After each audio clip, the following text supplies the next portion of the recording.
أعوذ بالله من الشيطان الرجيم بسم الله الرحمن الرحيم الحمد لله الذي هدانا لهذا وما كنا لنهتدي لولا أن هدانا الله لقد أرسل ربنا بالحق وتدعو تلكم الجنة أورثتموها بما كنتم تعملون أشهد أن لا إله إلا الله وحده لا شريك له وأشهد أن محمدا عبده ورسوله لا نبي بعده ما شاء الله كان وما يشاء يكون ولا حول ولا قوة إلا بالله اللهم صل وسلم على حبيبنا ونبينا محمد بن عبد الله وعلى آله وأصحابه ومن والاه.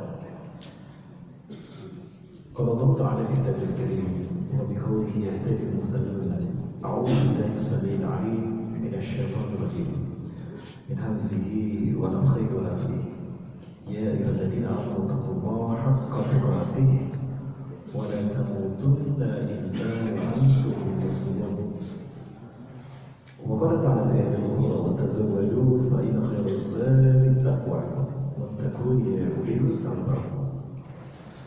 وقال تعالى في آية أخرى ولا يزالون يقاتلونكم حتى يردوكم عن دينكم إن استطاعوا. الآية. وقال تعالى في آية أخرى وليخشى الذين لو تركوا من خلفهم ذرية ضعفا خافوا عليهم وليتقوا الله وليقولوا قولا سديدا. وقال رسول الله صلى الله عليه وسلم وهو صادق الوعد الأمين لا تزال طائفة من أمتي الظاهرين على الحق لا يضر من خالفهم حتى تقوم الساعة. أو كما قال رسول الله صلى الله عليه وسلم في حديث الأخرى حتى نزل عيسى بن مريم. أو كما قال رسول الله صلى الله عليه وسلم في حديث الأخرى خير القرون قرني ثم الذين يلونهم ثم الذين يلونهم. الحديث كما قال صدق الله العظيم وصدق الرسول الكريم ونحن لا نذكر إلا شيء. إن حضرة الكرام ورئيس لقيمنا هذا المسجد جميع الجهاد حفظهم الله وإلى الأساتذة والأساتذة حفظكم الله وإلى العلماء والزعماء المستكبرين والمستكبات لإقامة هذا الدين في هذا المسجد الجهاد في قرية Padang Panjang Sumatera Utara حفظكم الله. وإلى الحديث والحضرات الشباب والفتيات أهل هذا المسجد صلاة جامعة الصبحي أحييكم بتحية الإسلام السلام عليكم ورحمة الله وبركاته. وعليكم السلام. Tidak kata yang bisa saya jelaskan pertama kali momen kali ini di waktu yang sangat berharga, momen kebangkitan Islam, titik tolak kemenangan umat manusia di waktu subuh ini, melainkan dengan syukur kita kepada Allah SWT. Kita puja-puji Allah Subhanahu wa Ta'ala yang telah membangunkan kita dari tidur kita, lalu memberikan kenikmatan kepada kita untuk bisa beribadah sholat subuh di Masjid Jami' Al-Huda ini.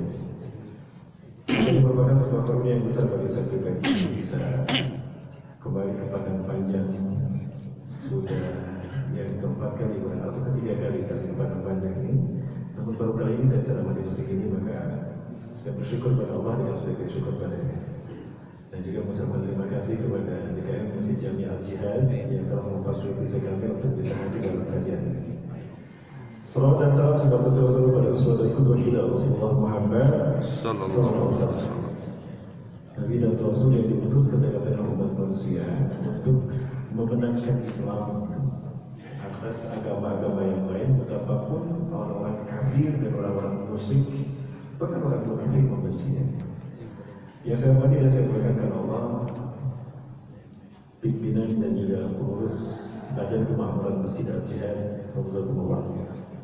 Yang saya hormati dan saya berkatkan Allah, para ulama, para sahabat yang istiqomah berjuang menegakkan syariat Islam di sekitar Masjid Al-Jihad, terutama di Padang Panjang. Dan juga hadirin kaum muslimin seluruh Allah. Perkenalkan, mungkin saya sini belum perkenalan. Sudah saya kenalkan, tapi singkat saja saya perkenalkan.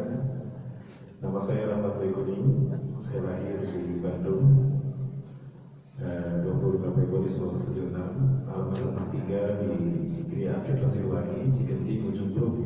Ini kalau disimpatkan mungkin Bandung Timur, tidak jauh dari kampus Universitas Islam Nusantara, Universitas Islam Negeri Sunan Gunung Jati, UIN Sunan Gunung Jati. Saya lahir dari seorang ibu Jawa Barat, namun ayah ada darah Minang karena kakek saya dari Sungai Buah, Bukit Tinggi. Awal dari Bukit Tinggi tidak bisa bahasa Minang, mohon maaf. Sedih saya. Udah apapun kakek saya orang Minang, tapi saya tidak bisa bahasa Minang. Yang saya bisa cuma makan nasi padang ya. Mungkin ada seseorang yang mau mengajari saya bahasa Minang, bisa bahasa terima.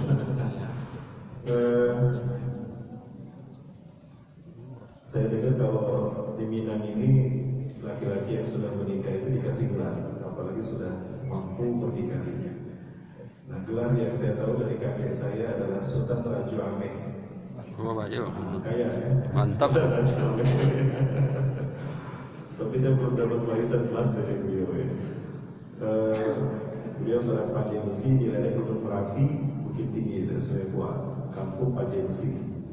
Cuma satu yang bisa saya tahu dari bahasa Padang warisan beliau, karena kami dulu memang suka ada pertemuan setiap Idul Fitri keluarga Sungai Buah, Bukit Tinggi itu kami 1 tahun sekali silaturahmi di keluarga. Satu yang saya baca dari sepatutnya, secie Pak Ayam sedang cie Pak Nasi. Itu mereka yang saya tahu.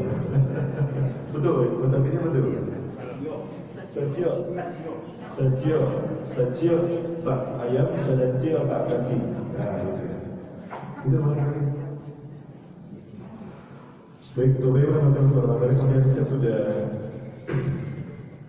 menikah dengan satu istri dan Allah karuniakan pada saya 7 anak harusnya. Kemudian kena berguguran. Yang satu, kedua ini sudah kuliah.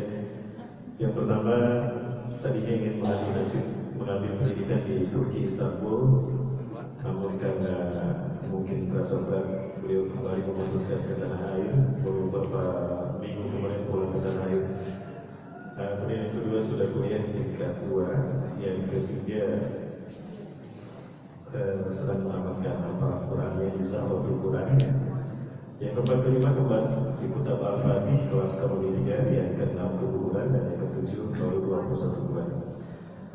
Baik, itu kemudian riwayat pendidikan saya ini, saya SD, ijazah SD dari Mahasiswa 10 Cimahi Selatan tahun 88 saya keluar.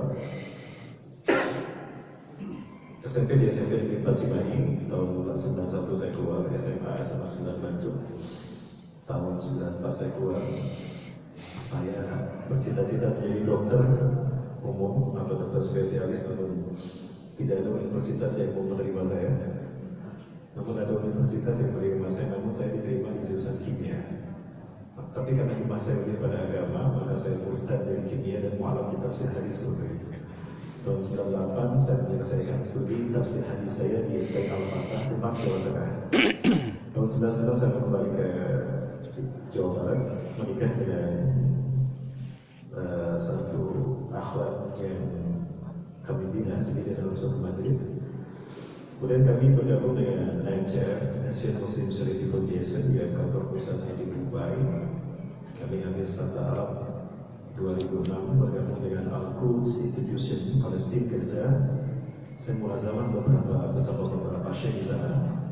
Namun saya tidak sempat bertemu dengan Syekh Ahmad Yasin karena beliau saya terlebih dahulu. Saya hanya bertemu dengan teman beliau, Syekh Mustafa, Syekh Ali Yaqub Al-Abbasi dan syekh yang lain. Kemudian saya ambil studi pendidikan karena harus mengajar di sebuah SMA, mengambil studi pendidikan agama Islam 2012. Ini saya sendiri.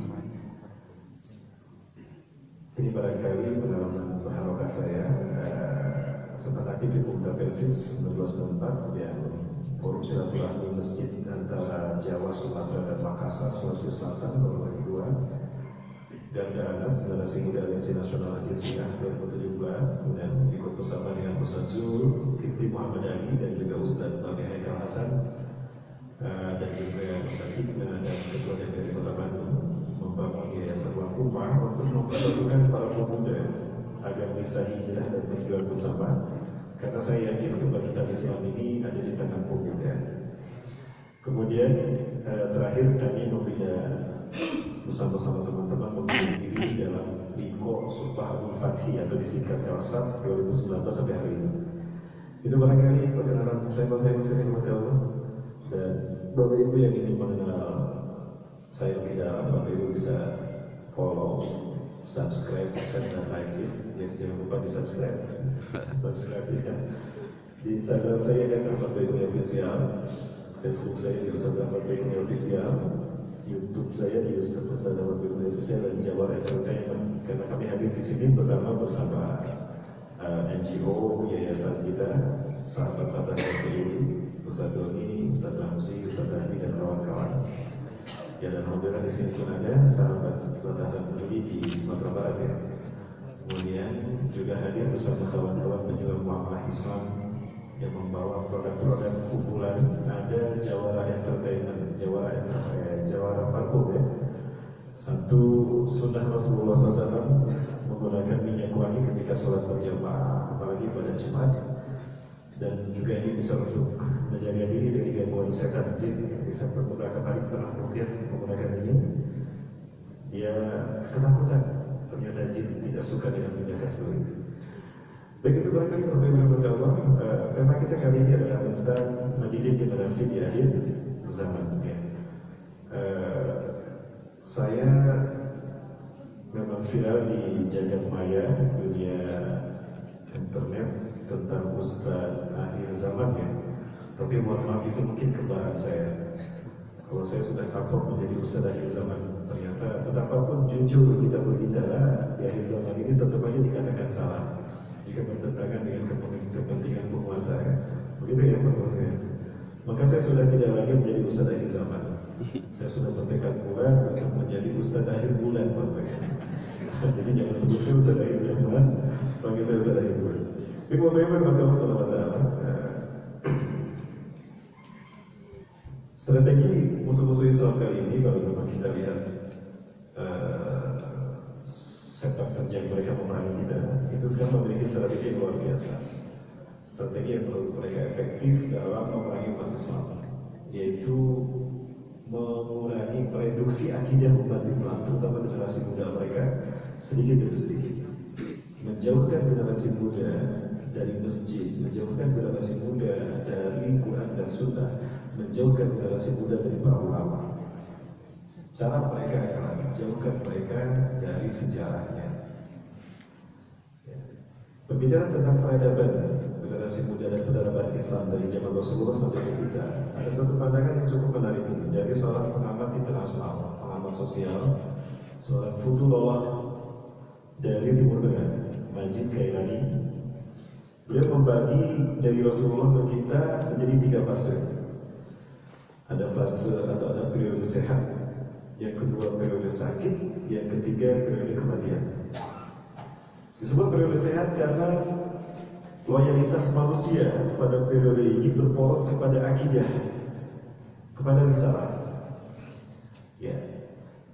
Peran sosial yang dikembangkan pada saat itu bersumberkan pada Quran dan Sunnah. Sehingga tolak ukur yang beredar di tengah-tengah masyarakat, kapan seseorang dihormati, seseorang dimuliakan karena takwanya, karena iman dan Islamnya. Nah, periode ini diwakili oleh Rasulullah SAW dan para sahabat radhiyallahu anhum. Ini adalah periode terbaik. Bahkan Allah sendiri mengatakan kuntum khairul ummah. Dimulai dari Rasulullah SAW, kemudian dilanjutkan oleh sahabat di masa Khulafaur Rasyidin Al-Mahdiyyin. Rasulullah SAW menyebutkan khairul qurun qarni, thumma alladziina yalunahum, thumma alladziina yalunahum. Sebaik-baik qurun adalah masaku, setelah itu masa sesudahku dan masa sesudahku. Kata Rasulullah SAW. Kemudian yang kedua, periode sakit. Nah, mulai terjadi distorsi nilai-nilai akidah, distorsi nilai-nilai kebaikan umat. Ya, terjadi pergeseran orientasi hidup manusia umat Islam. Disebut periode sakit karena loyalitas manusia sudah mulai bergeser. Yang tadinya pada akidah, pada misalnya itu berubah menjadi pada kekuasaan. Padahal bagaimana zaman dulu sebelumnya di periode sehat itu kita bisa bandingkan di zaman Rasulullah SAW dan para sahabat. Bilal bin Rabah lebih mulia daripada Abu Sufyan. Apapun secara lahiriah itu budaknya Umayyah bin Khalaf. Tapi beliau beriman lebih dulu daripada Muawiyah, daripada Abu Sufyan. Walaupun Abu Sufyan ini seorang bangsawan. Bilal bin Rabah masuk Islam, mendengar Islam bukan dari Rasulullah SAW langsung, tapi dari Ammar bin Yasir ketika diinterogasi oleh para pembesar kafir Quraisy. Ya. Di saat para pembesar kafir Quraisy tertutup hatinya karena memang mereka jahiliyah, justru Bilal yang memahami apa yang dikatakan oleh Ammar bin Yasir, sehingga beliau beriman dengan penyampaian apa yang disampaikan oleh Ammar bin Yasir. Nah, di mata masyarakat saat itu Bilal lebih mulia daripada Abu Sufyan. Adapun pada periode yang kedua, periode sakit, mulai terjadi pergeseran nilai. Loyalitas manusia berporos pada kekuasaan dan orang yang berkuasa. Maka pada saat itu berlomba-lomba umat Islam berkuasa. Dan terjadi sistem kepemimpinan Islam yang bergeser dari khilafah menjadi mulkan, menjadi dinasti monarki realitas. Di mana Muawiyah bin Abi Sufyan mendeklarasikan berdirinya dinasti Umayyah. Dia tidak mau berbaiat kepada Ali bin Abi Thalib sebagai khalifah yang keempat. Nah, maka tolak ukur yang beredar di tengah-tengah masyarakat pada saat itu adalah siapa yang berkuasa dan siapa yang dekat dengan kekuasaan, itu yang dimuliakan. Periode ini diwakili oleh periode dinasti Umayyah, ya, mulai dari 661 Masehi sampai berakhirnya Turki Utsmani 1924. Dan di situ terjadi monarki hereditas. Kepemimpinan Islam tidak lagi berdasarkan ketakwaan, tetapi berdasarkan garis keturunan. Maka kekuasaan berpindah dari ayah turun kepada anak, dari anak turun kepada cucu, dari cucu turun kepada cicit, dari cicit turun kepada Bapak Ibu hafal? Dari cicit turun kepada buyut, dari buyut turun kepada bawah, dari bawah turun kepada budak-budak, dari budak-budak turun kepada jangkawareng, jangkawareng turun kepada kait siwur, kait siwur turun kepada pancakaki, dan dari pancakaki turun kepada Pancasila. Nah, sekarang Pancasila ya. Jadi monarki hereditas keturunan. Betapapun demikian, mereka masih berpegang teguh pada Quran dan Sunnah. Tahkim hukum yang mereka tegakkan masih hukum Islam. Betapapun kepemimpinan sudah bergeser dari khilafah ada minhajin nubuwah kepada daulah, ya, daulah hukumnya. Tapi mereka masih berasaskan hukum Islam. Maka Allah berkahi mereka berkuasa 1262 tahun. Maka tercatat dari Rasulullah sampai Turki Utsmani, umat Islam memimpin 13 abad lebih, 1315 tahun. Tidak ada genosid yang dilakukan umat Islam terhadap kaum minoritas yang kafir. Tidak ada perang dunia, tidak ada. Justru damai sejahtera dunia. Tidak terorisme, tidak ada. Namun ketika Barat memimpin dunia, mulai terjadi distorsi, bukan nilai-nilai akidah lagi, tapi nilai-nilai kemanusiaan. Ya, pada saat itulah umat manusia memasuki periode yang ketiga, periode kematian, sehat, sakit, mati. Disebut periode kematian karena pada saat itu loyalitas manusia bergeser kepada benda, bukan hanya kekuasaan. Sehingga tolak ukur yang beredar di tengah-tengah masyarakat, seseorang dihormati, seseorang dimuliakan karena kekayaannya. Ada ustaz datang yang satu pakai Mercy atau pakai Velfire Alfa, yang satu pakai motornya cicilan, belum lunas, tapi ustaz yang nyicil ya. Ya cicilannya ke koperasi, bukan ke leasing ya. Mana yang dihormati lebih dulu? Ustaz yang datang pakai Velfire atau ustaz yang datang pakai motor? Nah, itu nilai-nilai yang beredar di tengah masyarakat saat di periode kematian. Umat Islam sudah dijangkiti oleh virus wahani. Sebelumnya wahani, sekarang hedonis materialis. Bahkan mereka cenderung berkuasa. Dalam orientasi hidup umat Islam, kekuasaan itu identik dengan kekayaan. Maka umat Islam berlomba-lomba berkuasa, karena di balik kekuasaan ada kekayaan. Dan ini yang terjadi pada periode kematian. Periode ini adalah periode kita hari ini, Bapak Ibu yang dirahmati Allah. Kita ada periode kematian umat Islam.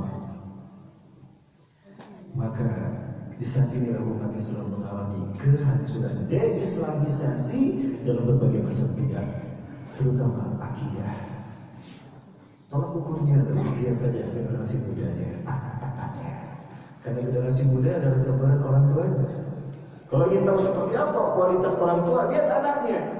Karena anak itu ada segala-galanya dari orang tua. Dan ini yang terjadi, Bapak Ibu. Ya. Seringkali kami mendapati anak-anak yang mereka bangga merokok di hadapan umum. Merokok memang bukan sesuatu yang dikatakan tercela, tetapi memang merokok untuk orang dewasa mungkin bisa dimaklumi, tapi kalau untuk anak-anak ini bukan saatnya. Maka kejatuhan nilai dari tatanan sosial umat Islam di muka umum adalah ketika mereka melakukan sesuatu yang mungkin tabu.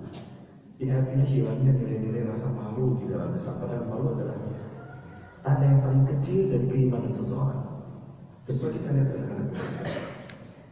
Ya, sekali lagi saya tidak mengatakan merokok itu buruk, tidak. Tapi saya tidak merokok. Saya mengharapkan rokok bagi saya sendiri. Ya, betapapun demikian bukan berarti merokok ini buruk sekali lagi. Ya, ada kok merokok yang masuk surga. Apalagi mereka punya dalilnya. Inna ashabal hudud yadkhuluna al-jannah. Sesungguhnya para perokok itu masuk surga. Betul. Cuma hadisnya maudhu. Hadisnya palsu. Karena yang meriwayatkannya rawahu URW, bukan riwayat Abu Dawud. Namun jika perokok ini masuk surga, mungkin di surga pun mereka ingin merokok. Cuma harus kita catat, di surga nggak ada api, api adanya di neraka. Nah, jadi para perokok ketika ingin merokok harus ke neraka dulu ngambil api. Balik lagi ke surga. Baik, tapi dalam fenomena yang terjadi pada anak-anak kita, Bapak, bukan hanya itu menunjukkan gambaran betapa lemahnya mereka. Ya. Dan inilah yang dinyatakan oleh Allah Azza wa Jalla di dalam surat Maryam ayat 50. Suatu fakta empiris yang tidak bisa kita pungkiri dari hancurnya generasi umat Islam hari ini. Wa khalafa min ba'dihim khalfun adaa'u as-shalah wa tabi'u syahawat. Maka menggantikan setelah generasi-generasi terbaik, generasi-generasi salafus saleh adalah generasi yang buruk. Jadi keburukan mereka adaa'u as-shalah wa tabi'u syahawat, menyia-nyiakan salat dan memperturutkan hawa nafsu adalah sesuatu yang pasti. Relasinya pas, artinya berbanding terbalik. Ketika sholat ditinggalkan, maka maksiat dikembali. Kenapa dikaji dalam sholat? Karena sholat merupakan parameter benar tidaknya syahadat seseorang. Kenapa sholat menjadi rukun Islam yang kedua setelah syahadat? Karena sholat menjadi ukuran benar tidaknya syahadat seseorang. Ketika sholatnya benar, maka benarlah syahadat seseorang. Ketika sholatnya baik, benar, maka benarlah tauhidnya. Karena sholat merupakan konfigurasi dasar tauhid secara hakikat, secara garis besar. Di mana setiap gerakan sholat merupakan konfigurasi dasar tauhid. Mulai dari takbiratul ihram, ruku, sujud, salam, semua itu mesti makna tauhid. Dan sholat merupakan ukuran benar tidaknya tauhid seseorang secara individual. Adapun ukuran tauhid manusia secara umum adalah ibadah haji dan umrah. Itu ukuran ibadah tauhid manusia, parameter tauhid manusia secara komunal.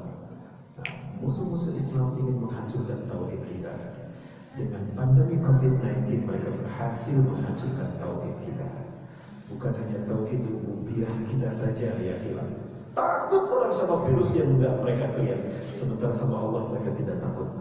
Sehingga masjid mereka tinggalkan, lebih mereka pilih ketimbang masjid. Betul? Takutnya mereka kehilangan dunia, tapi tidak takut mereka kehilangan tauhid. Lihat saja gara-gara pandemi masjid kosong. Ya, ibadah haji, ibadah umroh pun ditutup. Kami dapat informasi sampai bulan Maret nanti ibadah umroh ditutup sampai ibadah haji lagi. Ya, ini sesuatu yang kami tidak setuju dengan kebijakan Arab Saudi.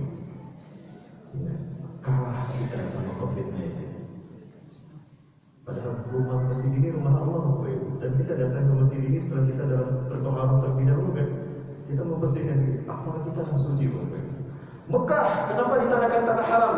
Karena lurus dengan arsy Allah. Di dalam kitab Al-Ism Majalis, Syekh As-Sa'labi rahimahullah menukilkan satu hadis qudsi di mana Allah berfirman kepada Nabi Adam. Ini perintah pertama kali Allah kepada Nabi Adam AS. Apa ada di dalam kitab Atas Tarikh Al-Anbiya wal Mursalin karya Syekh Syamil bin Abdullah Al-Mabrur, hafizahullah. Ya Adam, ini ladaya baitun bi bakatil mubarakah allati yusawi arsyihadah. Allati tusawi arsyihadah. Hai Adam, aku punya satu rumah di tanah yang aku berkahi bakah. Lurus Ka'bahku itu dengan arsy. Jadi kenapa kita sholat menghadap kepada arsy Allah? Menghadap ke Ka'bah? Karena Ka'bah lurus dengan arsy Allah menurut hadis qudsi ini. Maka dari hadis qudsi ini, artinya sucinya arsy Allah hadir di tanah Mekah, di Masjidil Haram. Maka diterangkan al-haram, haram kita mengotorinya dengan kata-kata kotor, haram kita mengotori kesuciannya dengan perbuatan dosa dan maksiat. Maka sholat di sana 100.000 kali lebih baik daripada sholat dimanapun, karena langsung pada porosnya. Saya butuh 2 jam untuk membahas filosofi sholat, ibadah haji dan rukun Islam kaitannya dengan bencana alam. Bencana alam akan terjadi, kata Rasulullah, kiamat akan terjadi ketika mesin-mesin kosong dan banyak gempa bumi di mana-mana. Apakah hubungan mesin kosong dengan gempa bumi ada terkait dengan energi tauhid umat manusia? Tapi saya butuh 2 jam Bapak Ibu untuk membahas tentang energi tauhid ini. Bagaimana kita bisa memahaminya dengan kaitan sholat dan ibadah haji. Bapak Ibu rahmati Allah. Maka dari itu hendaklah sebagai orang tua kita khawatir terhadap nasib dan masa depan anak-anak kita. Khawatir dengan kelemahan mereka, lemah akidah mereka, lemah pola pikir mereka, lemah fisik mereka. Beginilah cara musuh-musuh Islam menghancurkan sebuah bangsa, hancurkan generasi muda. Nah, yang harus kita pahami, dan ini mungkin kita menjadi perlindungan buat kita. Firman Allah dalam surat An-Nisa ayat 9. Allah Azza wa Jalla berfirman, "A'udzu billahi minasyaitonir rajim. Wa yashhadu alladziina law taraku min khalfihim dzurriyyatan di'afa khafu 'alaihim wa yattaqullaha wa yaqulu qawlan sadida." Wa yakhsha, dan takut, dan takut. Alladziina law taraku, alladziina orang-orang law taraku, sekiranya mereka meninggalkan min khalfihim, di belakang mereka, dzurriyyatan di'afa, generasi yang lemah akidahnya, lemah pikirnya, lemah mentalnya, buruk akhlaknya, lemah pula fisiknya. Dalam seperti itu, apa yang kita harapkan mereka untuk meneruskan nama baik kita sebagai orang tuanya? Apa yang kita harapkan dari mereka ketika kita melimpahkan amanah untuk membangun negeri? Tidak ada. Ini satu kasus yang mesti jadi pelajaran besar buat kita, perhatian kita sebagai orang tua. Saya tidak bermaksud menampilkan aib mereka tidak, tapi ini cermin bagi kita bagaimana kegagalan kita dalam mendidik generasi muda. Mereka Muslim, tapi mereka tidak tahu dengan Islam sendiri, agama mereka. Anak-anak ini ada satu survei di lapangan. Anak-anak kita ditanya tentang rukun Islam. Ada berapa rukun Islam, dan coba sebutkan. Jawaban mereka ini.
Jadi bagaimana mereka akan membuktikan Islam dalam perilaku mereka? bagaimana Islam akan membumi, mewujud menjadi pola pikir mereka, cara mereka berucap, cara mereka berbuat, beramal. Sementara untuk memahaminya pun tidak, bahkan tidak bisa membedakan mana rukun Islam, mana rukun iman. Itu hanya konseptual, satu hal yang paling mendasar bagi anak-anak kita, tapi mereka tidak tahu.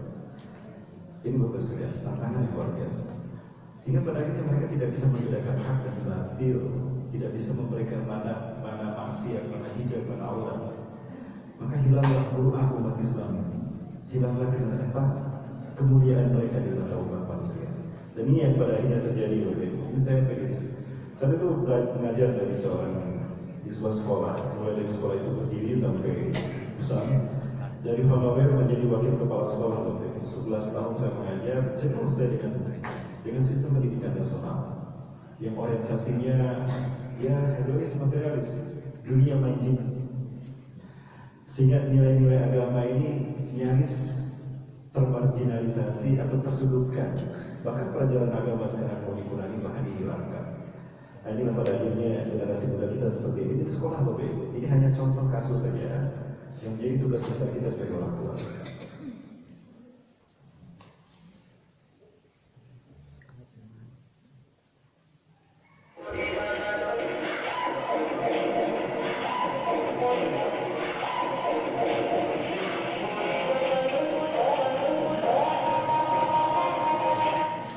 Sebetulnya Bapak Ibu, saya lihat dia ada umuah Bapak Ibu. Di mana hijab diajarkan kepada mereka, laki-laki dan perempuan. Dan itu hal-hal yang hina sebetulnya.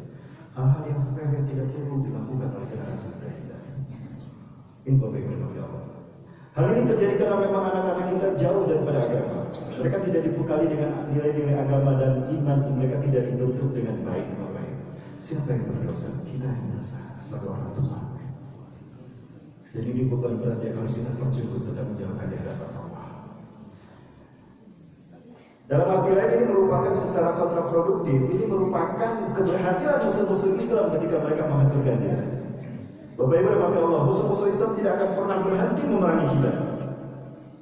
Apapun mereka kerahkan demi menghancurkan kita. Dan tolak ukur dari kekuatan kita itu adalah generasi muda. Maka mereka serang generasi mudanya. Maka mengalirlah arus-arus kemaksiatan, arus-arus kekufuran kepada generasi muda kita. Di saat yang sama, generasi muda kita menelan bulan-bulan apa yang datang dari barat. Tanpa daya saling iman dan Islam, mereka telan bulan-bulan budaya barat. Hingga akhirnya hancurlah generasi muda kita. Ini pada akhirnya sesuatu yang kita takutkan pun terjadi pada generasi muda kita. Bapak Ibu, kita muhasabah, kita reorientasi kembali pendidikan kita terhadap anak-anak kita. Sudah seberapa berhasilkah kita ini para dasarnya pada akhirnya seperti ini. Ini adalah fitnah yang jauh dan ini membuktikan kebenaran firman Allah Subhanahu wa taala.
Secara fisik mereka bersama kita di rumah, tapi yang mereka serap bukan dari Quran dan Sunnah. Lewat inilah Bapak Ibu, anak-anak kita dihancurkan. Industri komunikasi internetisasi. Dan ini merupakan usaha kiamat telah dekat. Lupakan kita tahu Rasulullah SAW pernah bersabda.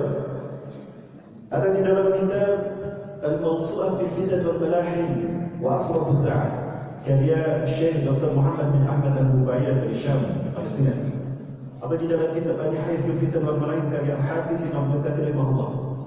Rasulullah SAW bersabda 3 kali, ala inna min asyratiz zaman.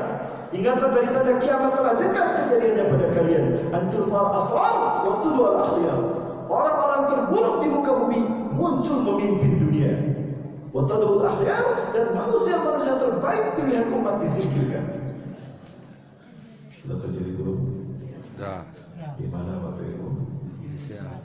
Di luar negeri sana, di negeri Tabrata, di negeri Autopilot. Bila Indonesia ditangkap kan? Di negeri 62. Banyak mereka yang baik, banyak mereka yang ahli. Tidak kurang kita profesor-profesor yang pakar dalam bidang-bidang mereka masing-masing.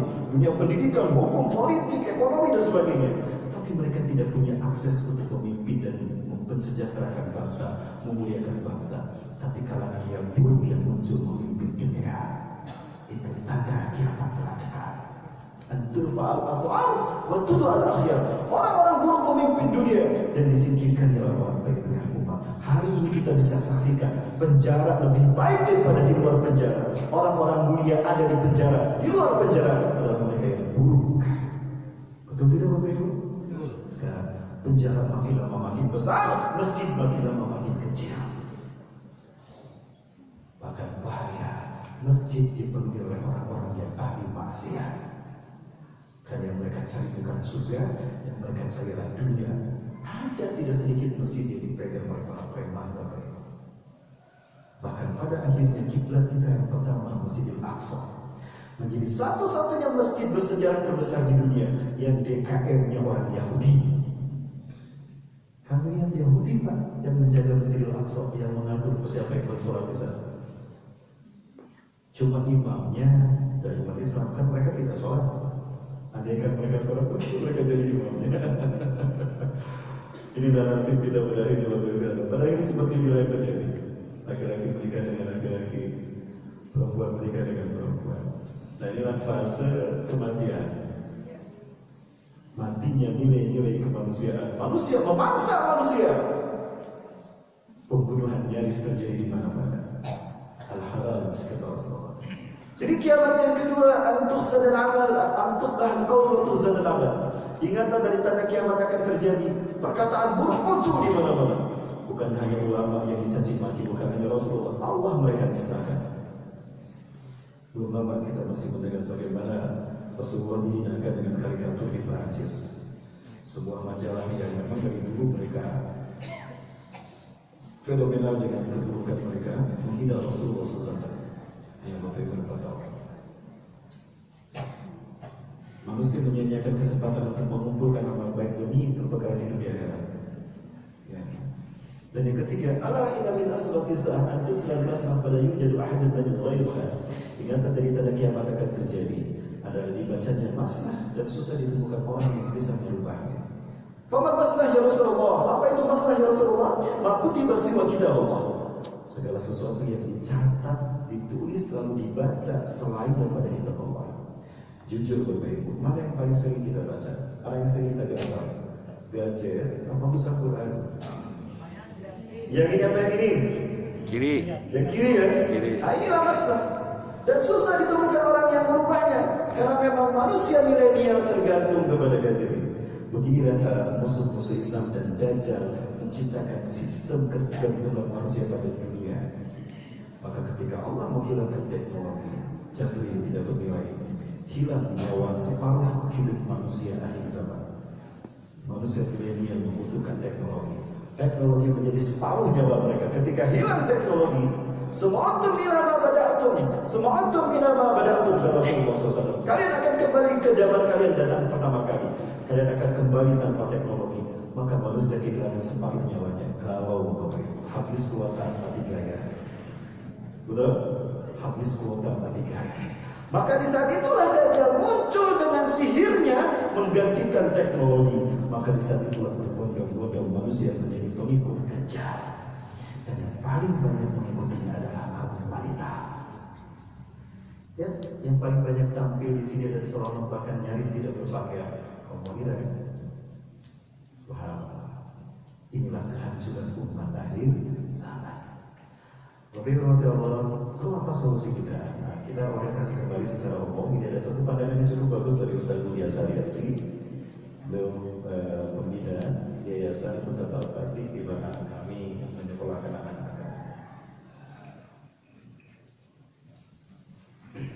Pendidikan kita, cara ngajarnya, apa yang diajarkannya, nggak tahu itu konsepnya siapa. Teori muter yang enggak, karena bukan konsep Nabi. Kalau konsep Nabi itu subhanallah tingkat, kurikulumnya mudah, hasilnya dasar. Hari ini kita kurikulum banyak, waktu banyak, kuliah sampai S1 aja umur 22 tahun. Lulus S1 masih bingung mau ngapain, nikah nggak berani, kerja masih nyari. 22 tahun, Muhammad Al-Fatih jadi sultan. 23 tahun, 14 jadi gubernur. 17 tahun anaknya Muhammad Al-Aziz. Abdul Malik jadi menteri, Usama bin Zaid 18 tahun ditang 5, Abdul bin Abbas 15 tahun ditang ahli negara, tapi lama Umar Al-Khattab. Kita itu 22 tahun masih baru lulus satu bingung. Jauh, mari kita pikirkan ulang. Ada pola hidup kita yang salah, dan saya kita yang salah. Dan itu kita masih mempertahankan di anak kita. Jangan ulangi. Waktu butuhlah waktu belajar semua masyarakat. Waktu yang paling panjang dari situ terjadi banyak hal, terjadi peristiwa, ilmu tentang ngajar, ilmu cara mengajar, apa yang diajarkan, apa yang ditanamkan, belajar itu semua. Itulah konsep sekolah sampai kampus di situ.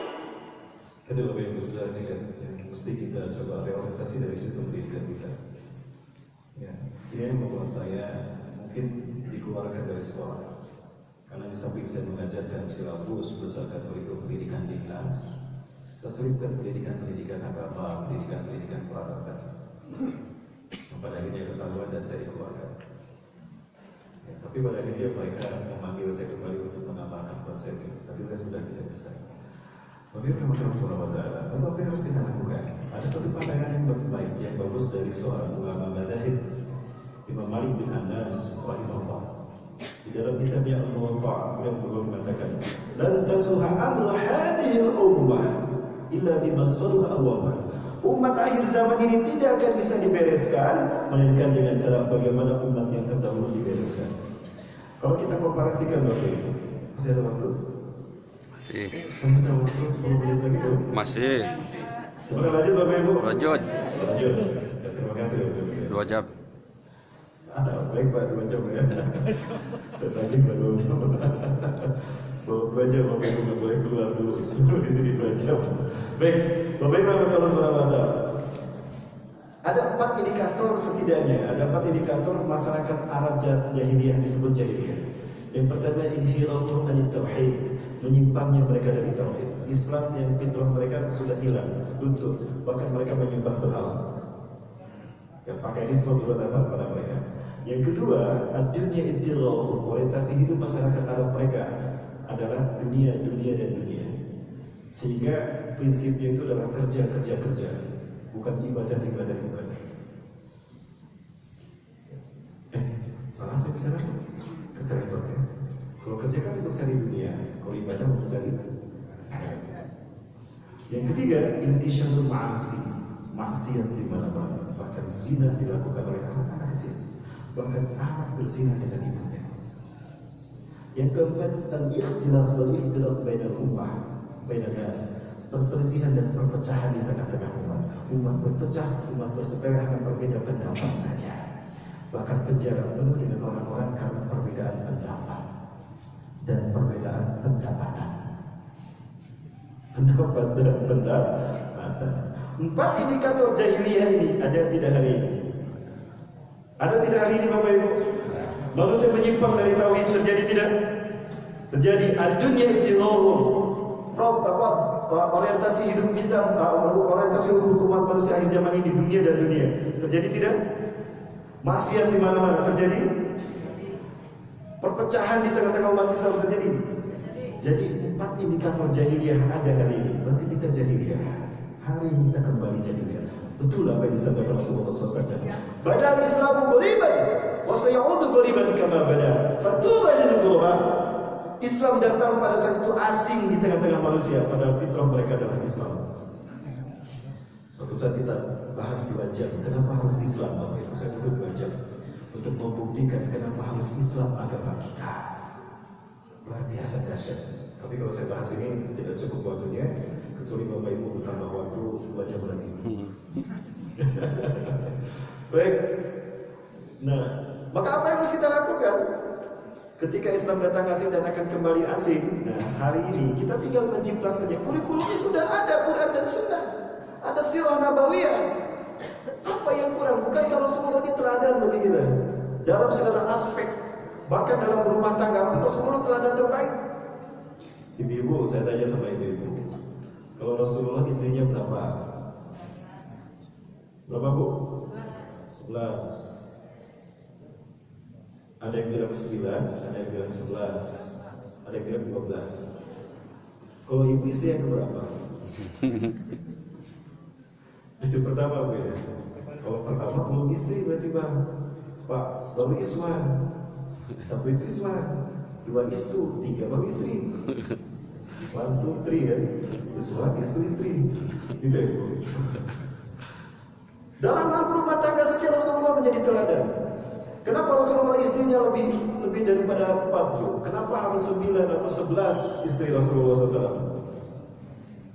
Nah, ini yang menjadi kesempatan musuh-musuh Islam menghina Rasulullah. Allah perintahkan min khasa'is rusul, dari kekhususan para nabi, kekhususan Rasulullah SAW. Kenapa beliau diperbolehkan menikah dengan 11 istri? Karena 11 istri beliau adalah tipe semua wanita di seluruh dunia. Apapun tipe kaum wanita di dunia itu ada pada 11 istrinya. Tipe pencemburu ada, tipe orang yang pendiam ada, tipe orang yang aktif ada, tipe pengajar ada. Apapun tipe seorang istri, Rasulullah tetap menjadi teladan suami terbaik. Ini luar biasa Rasulullah SAW. Nah, kalau kita bisa, jadi cukup aja lah. Kalau nggak kuat 4-1. Tapi itu baik itu jika kalian takut satu saja. Jadi yang satu itu penakut katanya. Saya juga baru satu, baru satu ya. Baik, Allah. Baik, seperti apa kurikulum membangun peradaban yang diajarkan Rasulullah SAW? Barangkali ini Bapak Ibu sekalian kita lihat. Saya yang satu ini dan kemana-mana tetap bersama saya yang satu ini. Kita lihat bagaimana kurikulum Rasulullah membangun peradaban dan bagaimana hasilnya. Dalam tempo 23 tahun ada 2 kurikulum mendasar yang Rasulullah bangun. Yang pertama, takwin syakhsiyah Islamiyah di Mekah, 11 tahun membentuk individu-individu bertauhid. Kedua, takwinul ummah ummatan wahidah, membangun umat peradaban di Madinah. Setelah sekian lama umat manusia ada dalam kegelapan dalam sepanjang peradabannya. Puncaknya di tahun 60 Masehi, 1 tahun yang sangat pas, sangat cocok untuk memulai pembangunan peradaban manusia di Madinah. Dimulai dari Gua Hira itu, dipandang sesuatu yang sangat darurat untuk merubah peradaban manusia di buruk, untuk merubah peradaban manusia menjadi lebih baik. Maka turunlah 5 wahyu pertama. A'udzu billahi minasyaitonir rajim. Bismillahirrahmanirrahim. Iqra bismi rabbikal ladzi khalaq. Khalaqal insana min 'alaq.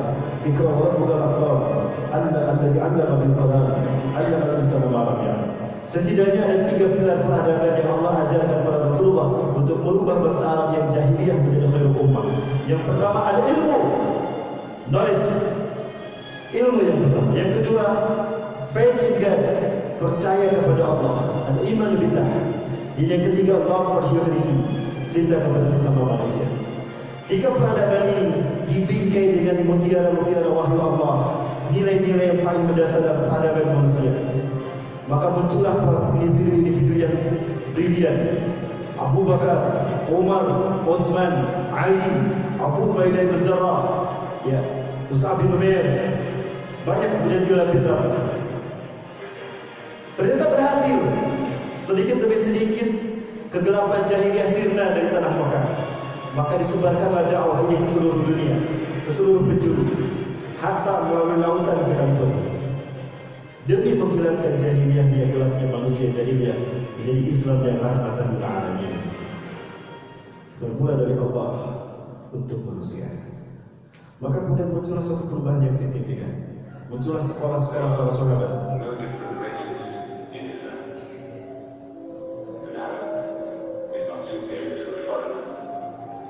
Muncul sekolah-sekolah para sahabat. Ada madrasahnya Zaid bin Harisah yang mengajarkan tentang persamaan manusia di hadapan Allah. Tidak ada rasis, tidak ada apartheid di dalam Islam.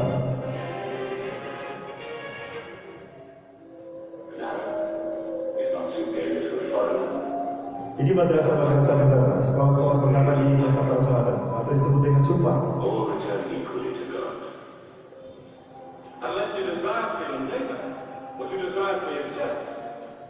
Ja'far bin Abi Thalib mengajarkan cinta kepada sesama manusia. Bukan disebut muslim yang bisa tidur nyenyak karena kenyang, sementara tetangganya tidak bisa tidur karena lapar. Itu bukan sifat seorang muslim. Itu yang diajarkan dalam madrasahnya Ja'far bin Abi Thalib.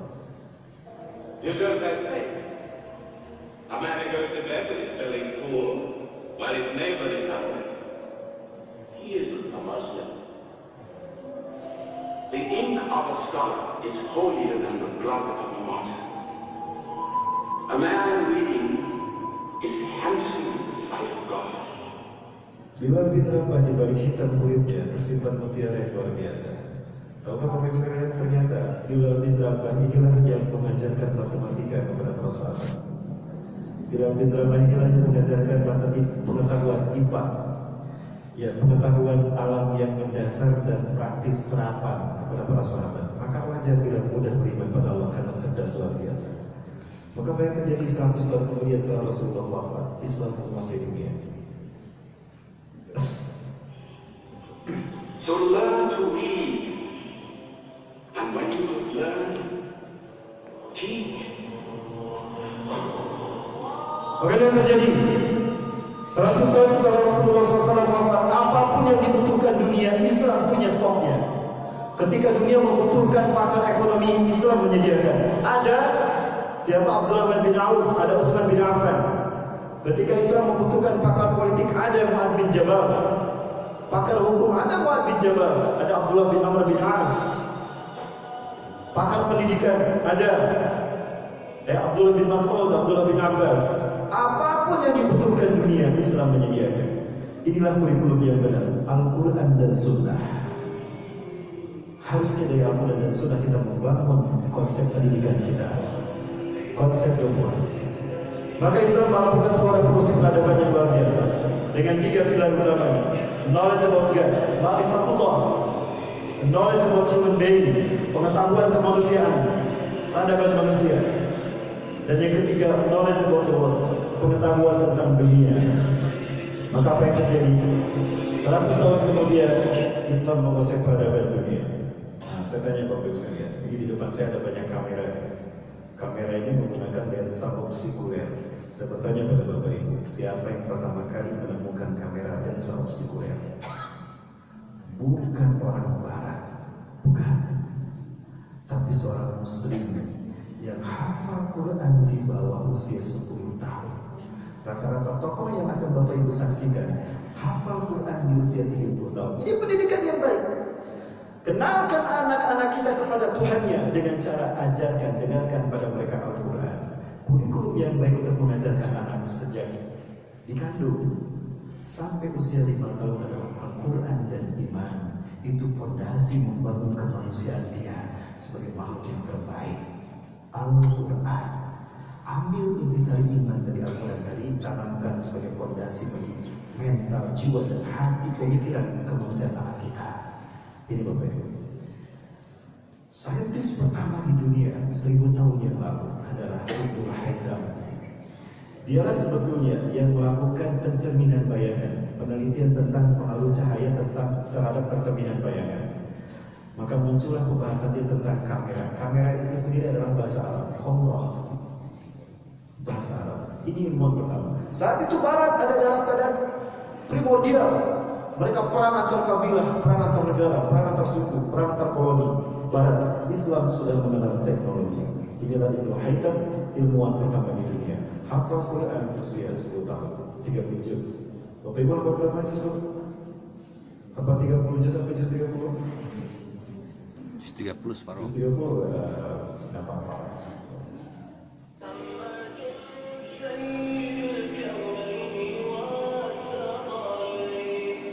Ini penelitian yang dilakukan oleh Ibnu Haytham.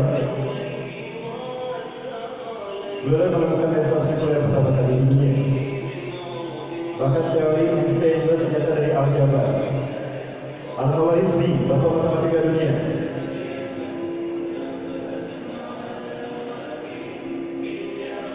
Beliau adalah bapak matematika dunia. Beliau yang mengajarkan aritmetika kepada kita, kepada dunia. Dan beliau lah yang menemukan angka nol pertama kali. The inventor of number zero. Kenapa angka nol? Kita punya utang budi sama Al-Khwarizmi. Hafal Quran usia 9 tahun, 30 juz.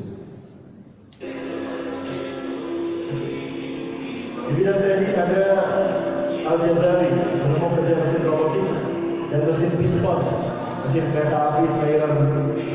Di bidang teknik, di bidang kedokteran ada Ibnu Sina. Hafal Quran 30 juz, 10 tahun, dan Ibnu Sina ini menjadi dokter pertama di dunia di usia para remaja kita galau. Di saat remaja kita tawuran, galau. Ya. Perang antar sekolah justru di usia 18 tahun Ibnu Sina menjadi dokter pertama di dunia. Di usia 20 tahun beliau membukukan kode etik kedokteran yang beliau temukan. Qanun At-Tibb, masterpiece of medicine. 500 tahun dipelajari Eropa. Bayangkan karya seorang pemuda usia 18 tahun dipelajari 500 tahun oleh Barat. Barat mengenal kedokteran dari seorang pemuda yang bernama Ibnu Sina. Ini kurikulum Al-Quran dan Sunnah peradaban manusia, yaitu pendidikan berdasarkan kebutuhan manusia. Untuk 0 sampai 5 tahun apa yang dibutuhkan? Untuk usia 6 sampai 12 tahun apa yang dibutuhkan? Usia 13 sampai 17 tahun apa yang dibutuhkan? 18 tahun berkarya untuk dunia. Inilah konsep mendidik generasi akhir zaman. Kita tinggal menjiplak kurikulum mereka, kita amalkan. Paling tidak hasil mendekati. Bapak Ibu, waktunya sholat subuh. Pembahasan kita masih panjang, Bapak Ibu. Mau dihentikan untuk sholat subuh baru kita lanjutkan? Lanjut atau sholat subuh? Lanjut. Ya. Tapi Bapak Ibu mau sholat subuh silakan. Baik. Ini alat-alat bedah anatomi yang ditemukan oleh Ibnu Sina. Ibnu Nafis di bidang astronomi ada Ibnu Battuta. Ibnu Battuta ternyata penemu konsep heliosentris dan geosentris.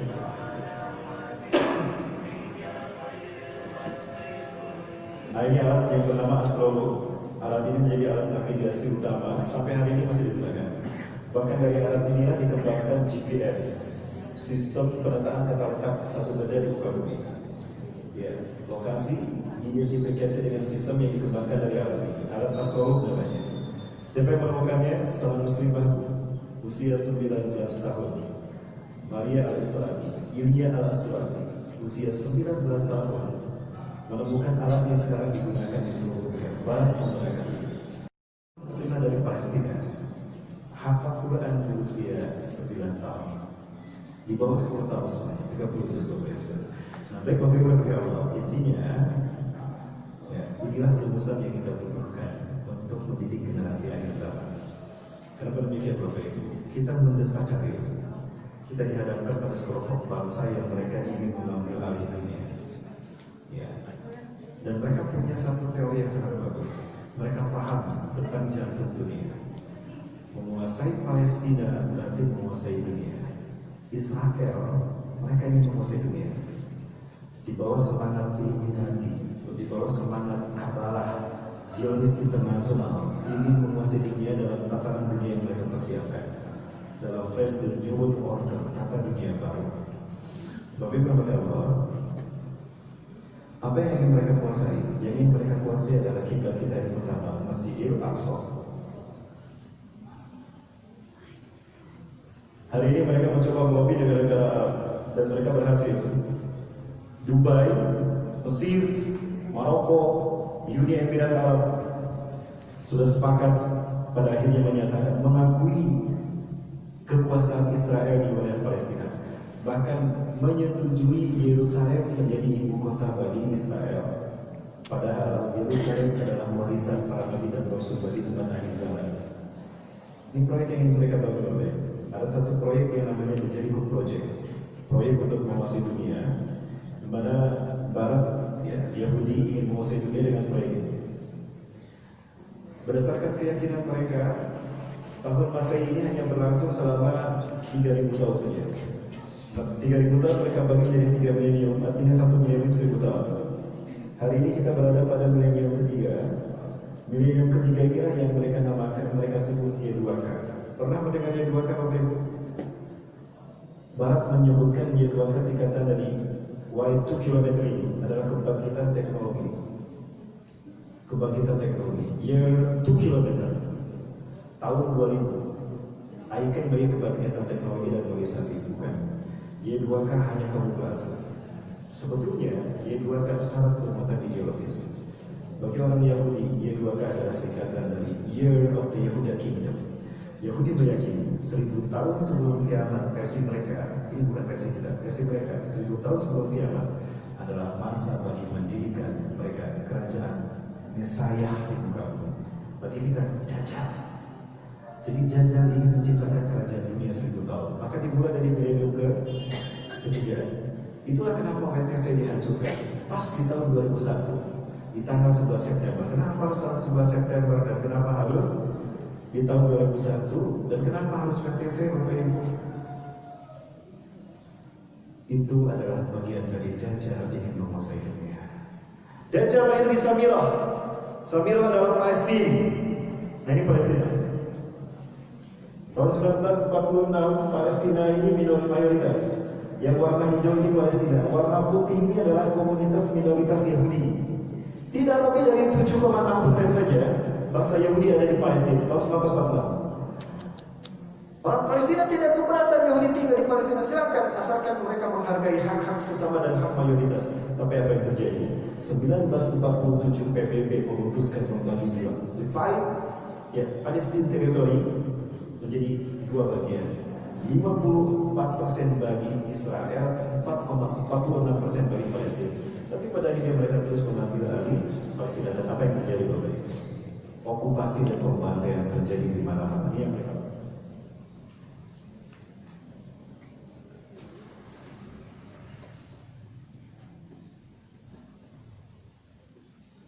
Ini yang mereka lakukan, ingin mengambil Palestina dari Pakistan. Kenapa? Karena Palestina jantung dunia. Menguasai Palestina berarti menguasai dunia.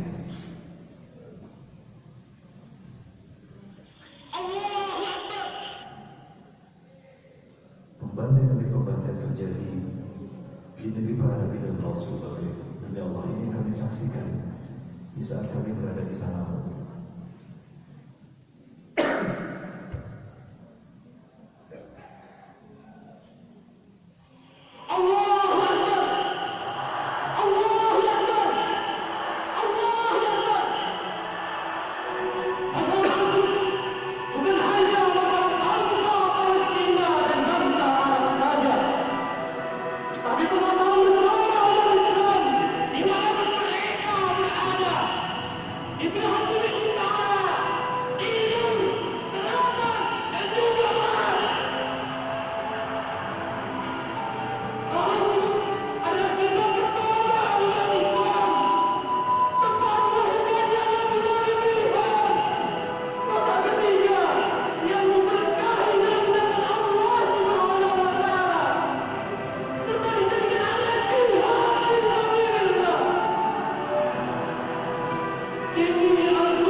Ini terjadi sejak dulu.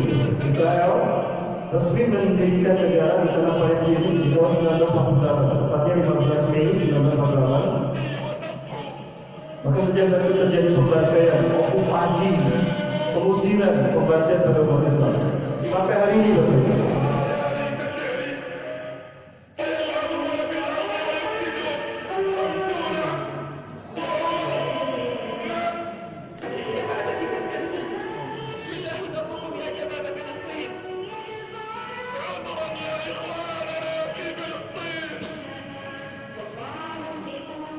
Bahkan mereka yang menghancurkan kiblat kita yang pertama Bapak Ibu.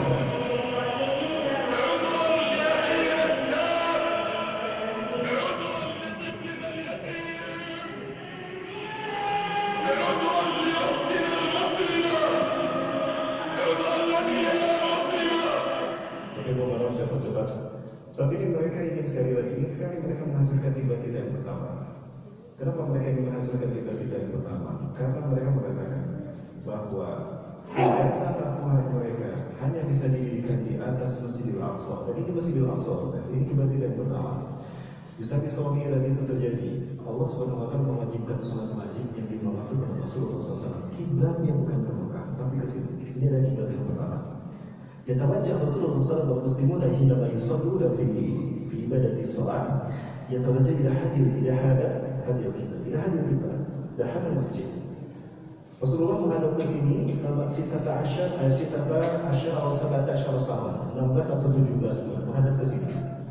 Yang disebut Masjidil Aqsa ini Bapak Ibu, dari sini di sampai sini. Nah ini Masjidil Aqsa, di dalamnya ada banyak masjid. Ada Dabaqul Arf, ada Masjid Kufatul Zohar, ada Masjid Kibi, ada Masjid Qurab, dan ada Masjid Marwani. Ini dinding yang satu-satunya tersisa dari peninggalan istana Nabi Daud dan Nabi Sulaiman. Maka orang Yahudi menjadikannya Wailul Wall. Ya, dimanapun kita sholat di sini, itu pahalanya lebih baik 500 kali dibandingkan sholat di masjid lain. Bapak Ibu, ini akan mereka hancurkan. Dan ketika ini hancur, akan mereka gantikan dengan Bait Solomon, istana bagi Dajjal yang mereka tunggu. Ini menurut saya. Inilah akan menjadi pengganti Masjidil Aqsa.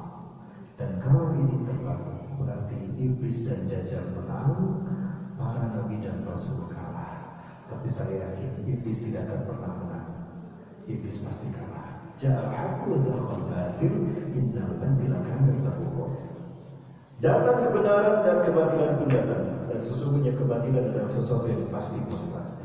Bapak Ibu, ini spirit kami, ini semangat kami bahwa kebatilan akan kalah dan Islam akan menang. Iblis tidak akan pernah berhasil membuat ini, karena insya Allah generasi terbaik akan Allah siapkan bagi dunia ini. Bapak Ibu Allah Subhanahu wa taala, maka kita harus berjuang untuk membantu Palestina agar masjid-masjid ini tidak hancur. Ada ibadah ini tidak hancur. Jangan lupa Bapak Ibu saudara, Palestina sudah berkorban nyawa. Mereka rela dibantai, mereka rela disiksa, dibantai, dihancurkan untuk mereka tidak apa-apa. Karena kami yakin Allah akan membayarkan dengan surga. Bisa saja mereka mengungsi ke Jordan atau ke Libanon atau ke Suriah atau ke Indonesia, ke Eropa, bisa saja. Tapi kalau mereka mengungsi, siapa yang menjaga kiblat tidak pertama? Mereka betapapun dibantai mereka itu menunggu kemenangan Islam, dan kemenangan Islam itu adalah di tangan Indonesia. Betulkah di tangan Indonesia? Bapak Ibu, itu yang saya dapatkan dari mereka. Ya, sebentar lagi Ustaz tadi akan menyampaikan tentang Palestina. Bapak Ibu sekalian Allah, ini kebanggaan kami menjadi Muslim Indonesia, Bapak Ibu sekalian.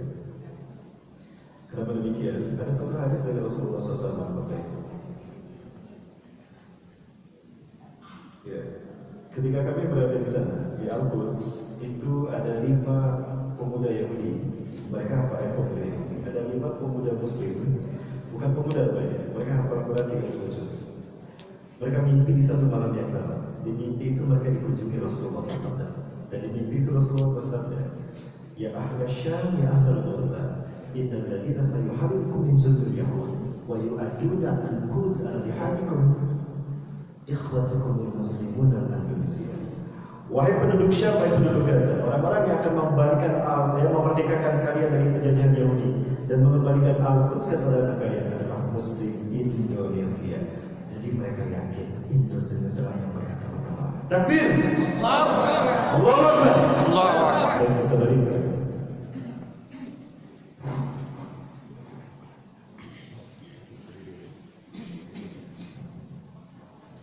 Baik, itu siapa terima kasih banyak kepada Ustaz Bapak Ibu yang telah menyampaikan tausiahnya. Dan jemaah sekalian yang Allah Subhanahu wa taala, saya ingin menyampaikan beberapa hal. Yang pertama,